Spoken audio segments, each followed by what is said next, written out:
nada más, veterinas. ¿Qué son?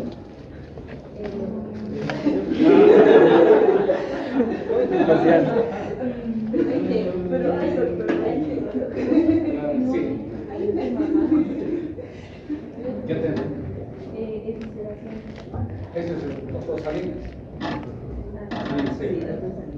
Evisceración. ¿La evisceración será igualito que evisceración? ¿En qué se diferenciará? Salida de alticia. ¿Y evisceración? ¿Cuál será la diferencia? Evisceración o hernia incisional o hernia secundaria son crónicas. ¿Ve? Es una patología que observen acá. Por ejemplo, aquí hay una hernia incisional. ¿Qué quiere decir? Que sale a través de una herida quirúrgica. Pero sin embargo, esto ya sufrió un proceso de cicatrización. ¿Sí? ¿Cuál es el tejido de continencia de la pared abdominal? El tejido de continencia de las vísceras abdominales. ¿Qué tejido las contiene? Inciso A, lo voy a poner. Piel. Inciso B, tejido celular subcutáneo. Inciso C, aponeurosis.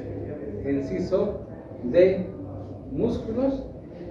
E, peritoneo parietal. ¿Cuál es el tejido de continencia? Aponeurosis. Es un defecto de aponeurosis. ¿Sí? Es un defecto de aponeurosis. Entonces, ¿qué es lo que pasa en estos hernias incisionales? Aquí hay una falla en la unión de la aponeurosis por diferentes razones. ¿Sí? Entonces, cuando uno opera, ¿sí?, tiene que cerrar en forma adecuada la aponeurosis. ¿Sí? Entonces, hay gente que dice, no, doctor, estamos cerrando peritoneo. Peritoneo no es necesario cerrar. No es necesario cerrar el peritoneo. La aponeurosis es la que tiene que cerrar en forma adecuada. Tejido celular tampoco. Piel tampoco. ¿Sí? Ahora, la aponeurosis, si tú le pues entonces, mira, una hernia incisional, una evitación, ¿sí?, o hernias secundarias, es a consecuencia de múltiples factores. Puede ser secundario a fallo de técnica quirúrgica, o sea, el cirujano en algún momento no suturó de forma adecuada, ¿no? Fallo de técnica quirúrgica, o también puede ser factores inherentes al paciente, ¿sí? Estado nutricional del paciente. No es lo mismo operar a un paciente de 22 años a un paciente de 80 años, ¿ves? Muy diferente. ¿Sí? Entonces, el estado, no es lo mismo operar a un paciente, por ejemplo, a ustedes, ¿no?, a un paciente con una neoplasia, a un paciente con diabetes, a un paciente con embarazos múltiples, ¿ves? Ahí interfieren múltiples factores nutricionales. Entonces, eso está dentro de los factores inherentes al paciente, ¿no? Nutrición, diabetes, comorbilidad, si el paciente tiene EPOC, asma, enfisema, todos estos pueden provocar o son causantes de una evitación. ¿Sí? Obesidad es otro causante de evitación. ¿Sí? Entonces, todos estos factores hay que tomarlos en cuenta. Ahora, aparte de esto, ¿sí?, puede haber también infección del sitio quirúrgico. ¿Sí? Infección del sitio quirúrgico. Una herida operatoria que se infecta, ¿dónde se acumula? Generalmente en la pared, en la colección purulenta. ¿Será en la piel? No. En el tejido celular subcutáneo por encima de la aponeurosis. Imagínate, suturas la aponeurosis y por encima el tejido celular subcutáneo se infecta todo eso, compromete la sutura y a la larga provoca evitación. Sí, por ejemplo, acá han visto a estos muchachos porque están viendo un paciente con una herida abierta, ¿ves? Ese paciente, por ejemplo, ¿sí?, ese paciente, por ejemplo, ya está haciendo, si cierra por segunda intención, va a tener así una hernia incisional. ¿Sí? Entonces hay factores, ¿no? No, doctor, es una técnica, mala técnica de cirujano, no siempre. No siempre. ¿Sí? Por eso, cuando hablamos de hernias incisionales, hay factores inherentes a la técnica quirúrgica. Probablemente el cirujano no dio buenos puntos, muy al borde de la aponeurose. O a veces las licenciadas te dan hilos pasados, vencidos. Entonces no tienen mucha resistencia, se rompe, se abre la aponeurose. ¿Sí? Entonces en ese caso, imagínense, alguna vez escuché aquí en el 2000, hablar en una clínica privada, una anestesióloga me habló.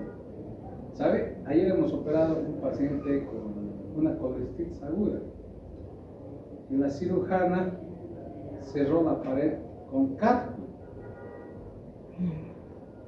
Aponeurosis con cálculo. Y el cálculo tiene buena resistencia. Aumenta la presión, revienta. Y en ese momento, ¿qué va a pasar? Se abre toda la herida quirúrgica. ¿Y qué va a pasar con las vísceras abdominales? ¿No? No. Si es agudo, evisceración. Esa es evisceración. Es agudo, evisceración. ¿Sí? Por alguna razón, hoy día opero al paciente, se rompe la sutura, se rompen los hilos de la sutura, se abre la herida, sale afuera. Epiplón, intestino delgado, todo sale afuera. Eso es evisceración. Ahora, ¿qué es lo que pasa? Si tengo un paciente con infección de pared quirúrgica, ¿qué va a pasar? Se cierra, se abren los puntos en forma parcial, pero la piel va cubriendo la víscera. En 2 o 3 semanas se va a cerrar la herida, pero las vísceras están cubiertas solo con esta imagen por la piel. Por debajo de la piel está directamente una asa intestinal. Entonces, esto es una evisceración, es una situación crónica, donde las vísceras están cubiertas por la piel. Mientras en la evisceración, las vísceras no están cubiertas por la piel, están en relación con la atmósfera. ¿Sí? Es una situación aguda la evisceración. ¿Hay un tiempo determinado? ¿Cuánto? ¿Hay un tiempo determinado? En un tiempo determinado, más o menos 7 días.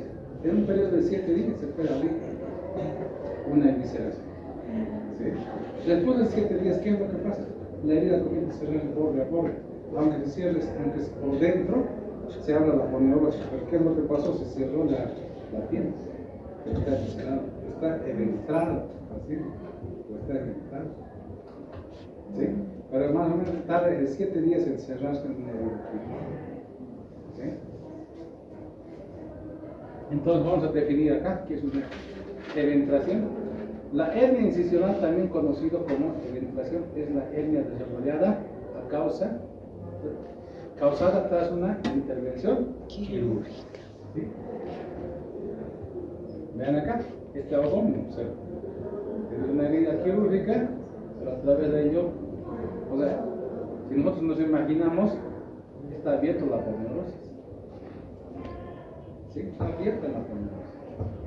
A veces se retrae tanto, tienes un anillo de aproximado 10, 15, 20 centímetros. La aponeurosis está en la parte lateral, así. Palpas, se palpa toda la aponeurosis. Un defecto grande. Y a través de ello sale hacia el intestino delgado, a veces puede ser colon transverso, colon sigmoide. Generalmente es intestino delgado. ¿Sí? Porque es muy móvil, ¿no? Epidemiología, factores de riesgo, ven acá. Se da en un 2 a 20% de todas las laparotomías realizadas. Ahora, si tienes una laparotomía mediana, una incisión mediana, ¿dónde va a haber con mayor frecuencia una hernia incisional? ¿Qué dijimos el día de ayer? ¿Será en la región supraumbilical o será en la región infraumbilical? Infraumbilical, es donde más aparecen las eventraciones. ¿Sí? Factores de riesgo relacionados con el paciente acá, ¿sí? Obesidad, multiparidad, ascitis, ¿sí? Ascitis, consumo de corticoides, desnutrición, EPOC que pueden provocar, EPOC, asma, enfisema, diabetes, Hay múltiples factores relacionados con el paciente. ¿Sí? Relacionados con la técnica quirúrgica, un cierre inadecuado. ¿Sí?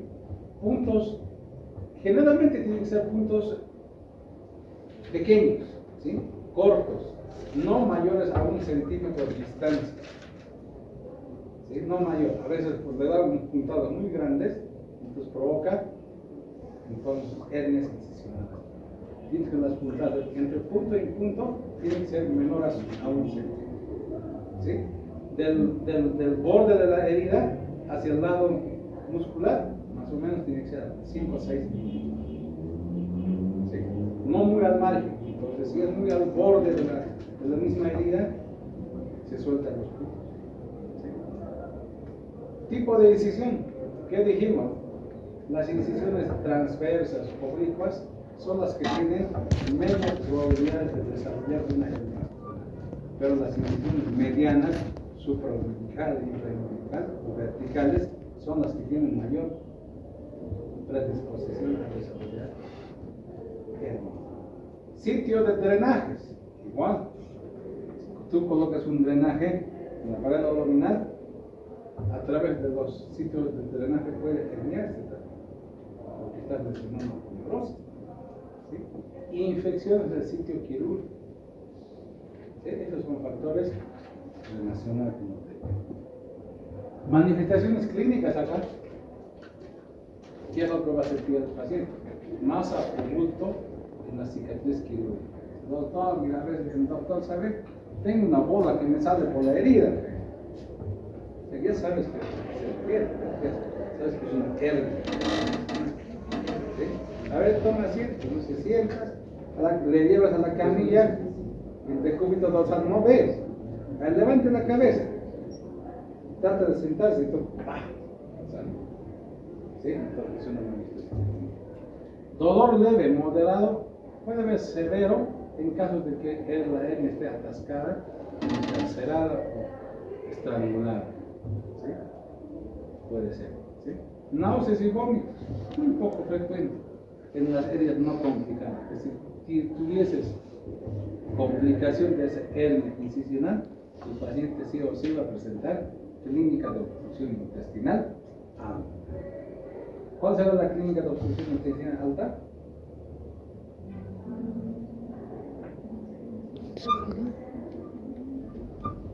¿En qué? Distensión abdominal. ¿Qué más? Esta pues. Náuseas y vómitos. El paciente vomita. Cuando hablamos de obstrucción intestinal alta, ¿a qué segmento intestinal nos referimos? La válvula Del válvulo iliocecal hasta el ángulo de 3. ¿Sí? Del ángulo de 3 hasta el válvulo. O sea, todo el intestino delgado. ¿Sí? Todo el intestino delgado.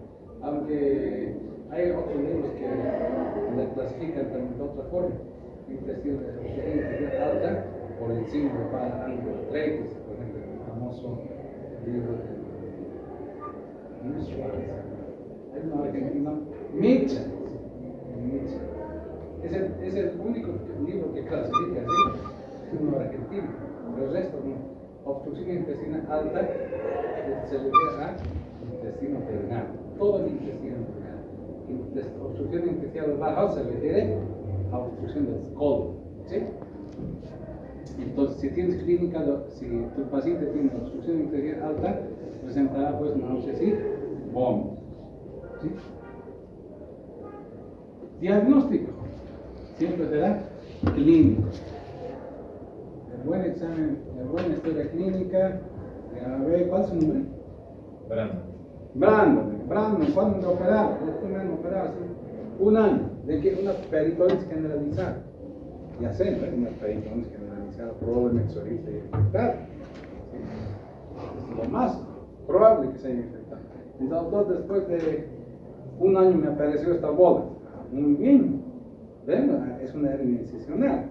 ¿Sí? Es una hernia incisional.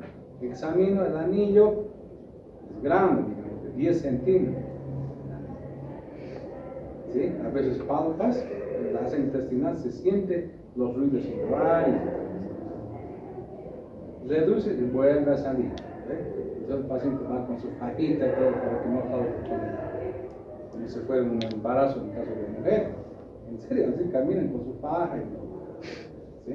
Entonces, siempre ustedes tienen que aprender a que el diagnóstico es a partir de una buena historia clínica y un buen examen físico. Llegas a un diagnóstico de un 95-97%.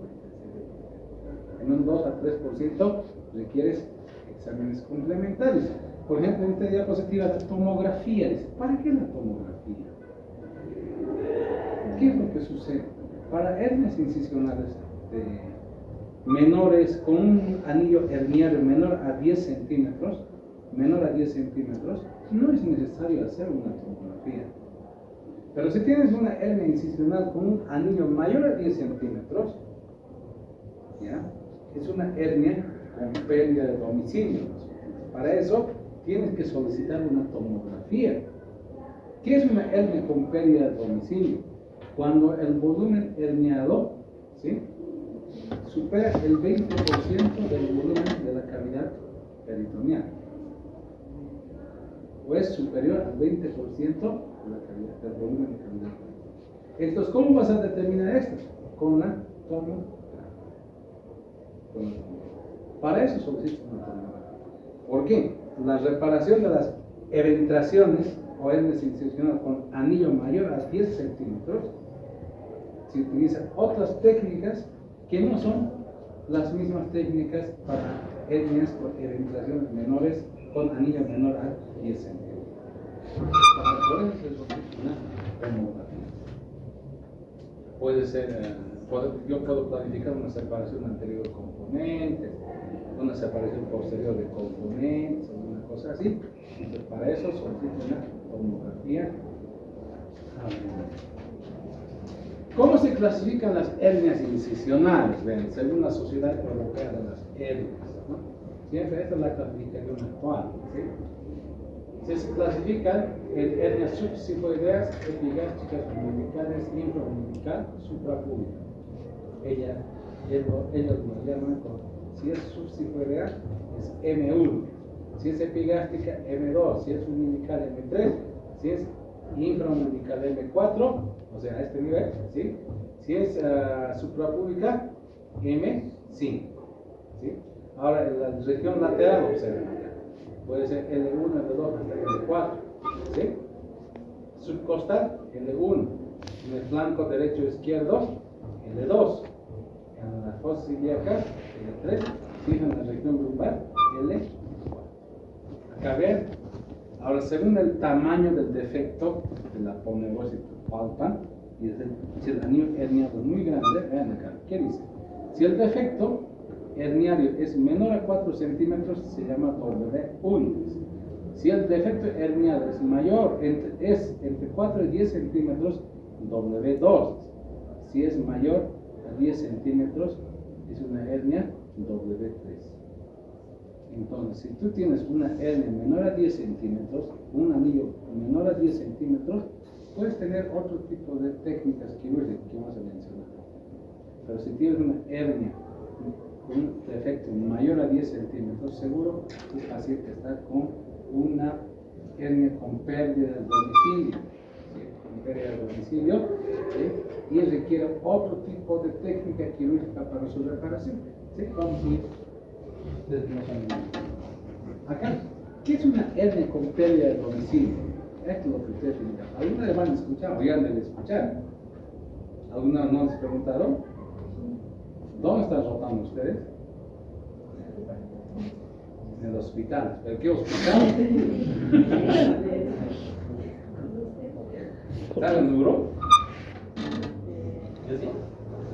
Otorrino. ¿Dónde están desubicados? No. ¿Están en Procto? Conmigo todavía. Qué terrible. Qué mal. Ven acá. ¿Ya? Hernia con pérdida de domicilio. Observen cómo está esta hernia.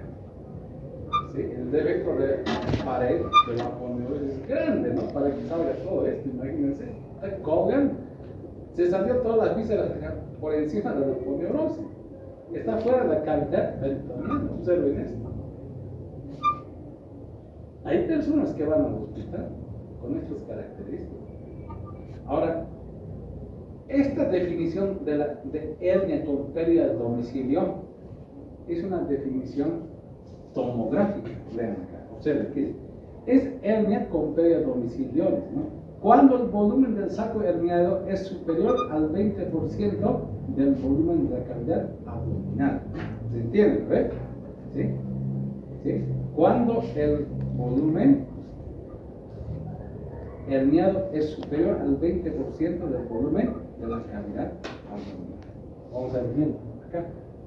Para esto hay un índice, el índice de Tanaka. ¿Saben acá? Este es un estudio topográfico, ¿sí? ¿Sí? Vean acá, se mide el diámetro transversal, el diámetro antero-posterior de la cavidad peritoneal y el diámetro longitudinal. Igual es de la hernia, observen lo que se hernia. Diámetro transversal, antero-posterior, el diámetro longitudinal. Ven acá, ¿sí? Ven acá. Por 0.52 acá, igual por 0.52, te sale el índice de Tanaka. Entonces, obtienes esa relación, ¿no? Si es una hernia con pérdida de domicilio. Ahora, si tienes un paciente con hernia con pérdida de domicilio, ¿sí? Una hernia con pérdida de domicilio, hay ciertas técnicas quirúrgicas. Tenemos la separación anterior de componentes. Antes de eso, si tuviésemos una hernia, no tengo el dibujo, ¿sí? Si una hernia, un defecto menor a 10 centímetros, ahí viene ya intervenciones quirúrgicas. Un defecto menor a 4 centímetros, chiquita, ¿me ves? Una anillita chiquita. ¿Qué vas a hacer? ¿Le pones malla o no le pones malla? O sutura simple. Malla. Sutura simple. ¿Sí? Sutura simple. Ahora, un defecto entre 4 y 10 centímetros, y el más grandecito, ¿sí? ¿Qué puedes hacer? Puedes hacer una hernioplastia por vía convencional o una hernioplastia por vía laparoscópica. Puedes hacer eso. Una hernioplastia por vía convencional o una hernioplastia por vía laparoscópica. ¿Sí? Puedes hacer. Ahora, si tuviésemos una hernia con pérdida de domicilio, ¿sí? Se utilizan estas técnicas. El defecto es mayor a 10 centímetros, seguro que el volumen herniado es mayor al 20% del volumen de la cavidad peritoneal, ¿sí? Entonces, la primera técnica es la separación anterior de componentes, modificado por Carbonell, Bonafé. Este procedimiento ha sido inventado por un cirujano plástico en Perú. ¿Sí? La técnica la técnica original, la primera técnica de separación anterior de componentes descrita por el cirujano plástico es muy amplio, pero Bonafé modificó y lo simplificó en 2 niveles, en 2 tiempos. Separación anterior de componentes nivel 1, se ven acá. Si nosotros el día de ayer o los días anteriores hemos visto, a ver, el oblicuo mayor, oblicuo menor y transversos se unían al lado externo de recto abdominal. ¿Qué línea formaban? Línea de Spiegel. La línea de Spiegel. Entonces, observen acá, en la separación anterior de componentes se desinserta el oblicuo mayor de la línea de Spiegel. ¿Se entienden, verdad?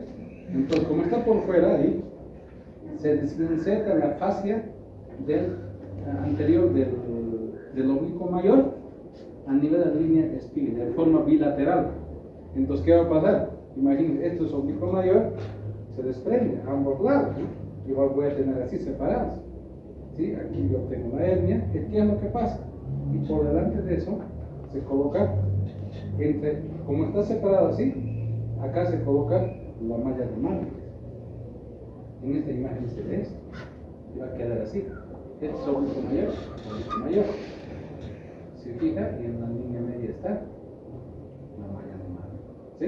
Entonces, entre oblicuo mayor y oblicuo menor se pone la malla de mano. Se desinsera.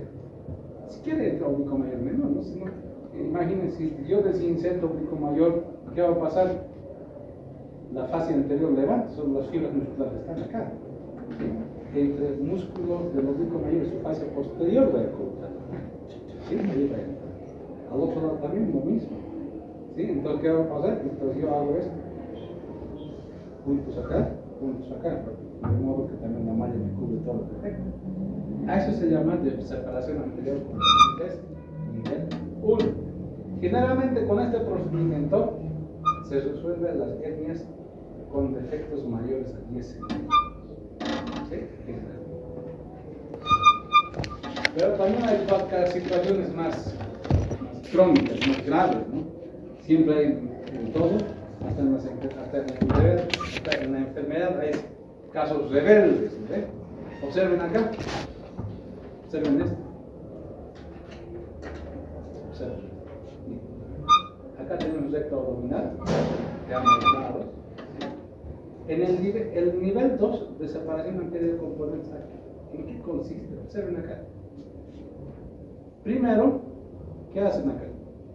Se desinserta igualmente el oblicuo mayor en ambos lados, ¿sí? Acá se ve, se desinserta, ¿sí? Después tienes que entrar por la línea media, ¿sí? Como los músculos están separados así, tienes fascia anterior, fascia posterior, fascia anterior. Tienes que entrar por el borde medial del recto abdominal, ¿sí? Por el borde medial, de modo que te introduzcas por detrás de las fibras musculares, entre el músculo y la fascia posterior. Ven acá. ¿Sí? Entre el músculo y la fascia posterior. Ahí dejas una malla grande, cierras el defecto, luego el mismo procedimiento de la separación anterior de componentes. Es el nivel 2 de separación anterior. Pero esto es para casos muy rebeldes. ¿Sí? Generalmente con la separación anterior como nivel 1 ya se resuelven las hernias incisionales con defectos mayores a 10 centímetros. Hernias con pérdida de domicilio. ¿Sí? Ahora, si no se puede resolver, hace separación anterior de componentes nivel 2. Sí o sí tiene que ser resuelto. Ahora, pero sin embargo puede haber otras cosas más terribles. Terrible. En vez de tener 15-20 centímetros de diámetro, a veces ya no toca ni fácil. No hay aponeurosis, está totalmente retraído. El paciente está totalmente con los vísceras abdominales pues fuera de la cavidad peritoneal. En ese caso, ¿qué haces? Te vas a la separación posterior del componente. Para hernias complejas, la disección llega hasta el espacio retroperitoneal y subdiafragmático. Igual, observen acá. Aquí está el defecto. Recto. Ingresas. ¿Qué es lo que vas a hacer? Haces una incisión en el borde medial de la fascia de los rectos abdominales, a ambos lados, observen. Luego te vas entre el músculo y la fascia posterior del recto abdominal. En la parte lateral también están unidas las dos fascias, ¿no? ¿Sí? Entonces, abres esa fascia, la unión de fascia anterior y fascia posterior recto, pero lateral, externo, del recto abdominal, abres y te vas hacia el espacio preperitoneal. ¿Hasta dónde tienes que llegar? Hasta el recto peritoneal. Todo hasta la región subdiafragmática. Y en todo ese espacio puedes colocar una malla grande. Si tú haces todo esto, seguro que logras reparar. ¿Sí? Esto es separación posterior de componente para hernias muy complejas.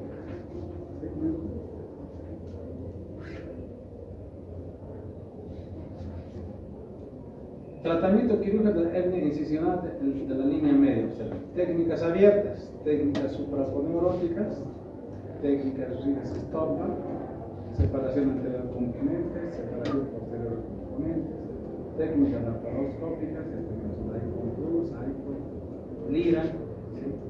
TAC, el tepe extendido, ¿sí? Se puede hacer todas estas cosas. Planos de inserción de la prótesis, ¿qué dijimos? Puede ser supraponiótica, pero no es la más indicada. ¿Sí? En el defecto tampoco es el sitio indicado de colocar una prótesis subaponeurótica, ¿sí? Por delante del recto, no se hace. Pues. Imagínense, si yo tratara de colocar una malla por delante del recto, imagínense, este es el músculo y está cubierto por la fascia. El recto abdominal, ¿qué tiene?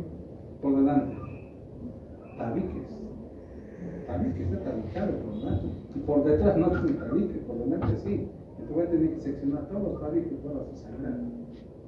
Entonces no es lo adecuado. Los sitios adecuados, ideal, es retrorectal, entre el músculo recto y la fascia posterior del recto. Es el primer lugar donde debiera colocarse una malla de mano. Segundo lugar, espacio preperitoneal, entre la fascia posterior del recto y el peritoneo parietral. Y finalmente, intraperitoneal se puede colocar, pero tienen que ser mallas compuestas, ¿no? ¿Sí? Tienen que ser mallas compuestas. No puedes colocar una malla de polipropileno común y tiene una malla compuesta. Si no, podrías provocar erosiones y cistos. ¿Sí? ¿Se entiende, no? Primer sitio, retrorectal, entre el músculo recto y la fascia posterior del recto. Segundo lugar, en el espacio preperitoneal, entre la fascia posterior del recto y el peritoneo parietal. Muchas gracias. ¿Sí?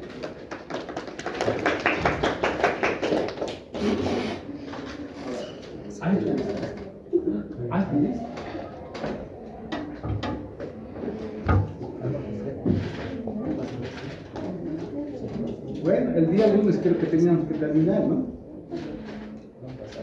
Según el cronograma, fíjense, el lunes. Entonces el lunes tienen libre, digamos terminar. Sí. Martes directamente llega a la escuela. ¿Sí? Muy bien.